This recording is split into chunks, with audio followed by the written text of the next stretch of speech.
Good morning.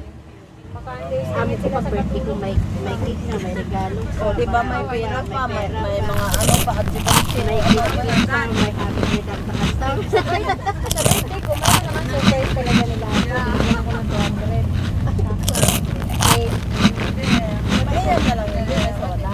Pero yung appreciation ba, appreciation sa amin ba na ay nalita ba? Yung sa amin, binibigyan nagpasalamat pa rin ako kahit pa paano. Dahil may binigay. Yung, alam mo yung, tulad sa friend ko, sabi sa dami yung nagbigay sa akin ng pagkain, alam mo yung malaki. Nandito siya na nagbibay sa mga Kung namin kailangan, ano ka nag-uram ka o kwarta, may lang, laging na ako. One time sir, nag-ask ko ano sa inyo na 20 lang ang 20 dirham. Never ka nag-reply, di ba? Sabi ko, never ka nag-reply. Singin nyo lang. Nag-question mark ako, singin nyo lang. Ngayon, sasabihin nyo sa akin kasi balis na ako. Sabi ko, Tama yan. correct. 20 dirhams na nga yun, hindi nyo maibigay sa akin. Uy, amo ko nga rin. Suka ko anong sa araw. Magsisip ako kasi meron ba akong buwan na hinintay, no? Ganito yun.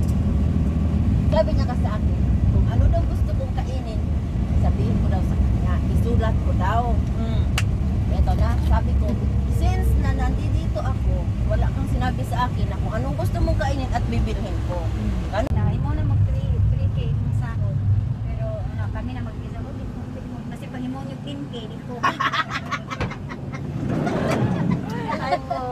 Hello, good morning. Kasi pag 10K yung sahod ko, Trabaho sa kanila. kapoy ba kayo? Tapos ito,